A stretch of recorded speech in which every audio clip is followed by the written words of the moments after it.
ফিলিস্তিনে গাজায় ইসরায়েলি বাহিনীর বর্বরতায় আরও ৫১ জন নিহত হয়েছে। অঞ্চলটিতে চরম আকারে পৌঁছেছে খাদ্য সংকট, পাশাপাশি নানা রোগে আক্রান্ত হচ্ছে শিশু, নারী সহ সাধারণ মানুষ।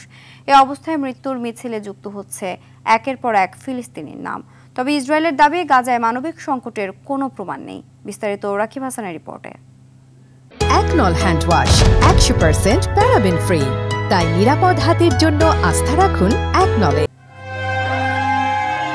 মৃত্যুর এই মিছিল যেন থামছেই না।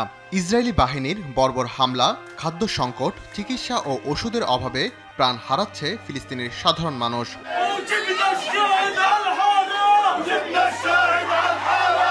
এই নিষ্ঠুরতার মাত্রা যেন কোনো কিছু দিয়েই পরিমাপ করা যায় না। রক্তপিপাসু ইসরায়েলের থেকে রেহাই পাচ্ছে না ফিলিস্তিনের নিষ্পাপ শিশুরাও। ইসরায়েলি অস্ত্রের কাছে এই শিশুরা ঝরে পড়ছে একের পর এক লাশ হয়ে। আর সন্তানহারা মায়েদের আহাজারি যেন নিত্যদিনের চিত্র হয়ে দাঁড়িয়েছে গাজা উপত্যকায়। শুধু অত্যাধুনিক অস্ত্রের ব্যবহারই নয়, অবরুদ্ধ গাজা উপত্যকায় মানবিক পরিস্থিতি ভয়াবহ রূপ ধারণ করেছে। জাতিসংঘ জানিয়েছে, বর্তমানে সেখানে ৬০,০০০-এর বেশি শিশু মারাত্মক অপুষ্টিতে ভুগছে। বাস্তুচ্যুত মানুষের জন্য পানি সরবরাহের ঘাটতি সম্পর্কেও সতর্কতা উচ্চারণ করেছে সংস্থাটি। তবে ইসরায়েলের দাবি, গাজায় মানবিক সংকটের কোনো প্রমাণ নেই। যুদ্ধবিরতির সময় ২৫,০০০-এর বেশি ত্রাণবাহী ট্রাক গাজায় প্রবেশ করতে দিয়েছে তারা।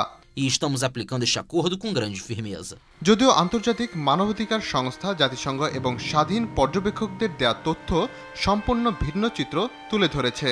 গত ২ মাস থেকে ইসরায়েল গাজার সব সীমান্ত বন্ধ রেখেছে। ফলে খাদ্য, ওষুধ ও মানবিক সহায়তা প্রবেশ বন্ধ রয়েছে। জাতিসংঘ মানবাধিকার সংস্থা ও স্বতন্ত্র রিপোর্ট বলছে, এতে করে গাজার মানুষ ভয়াবহ মানবিক বিপর্যয়ের মুখে পড়েছে। রাকিব হাসান, RTV।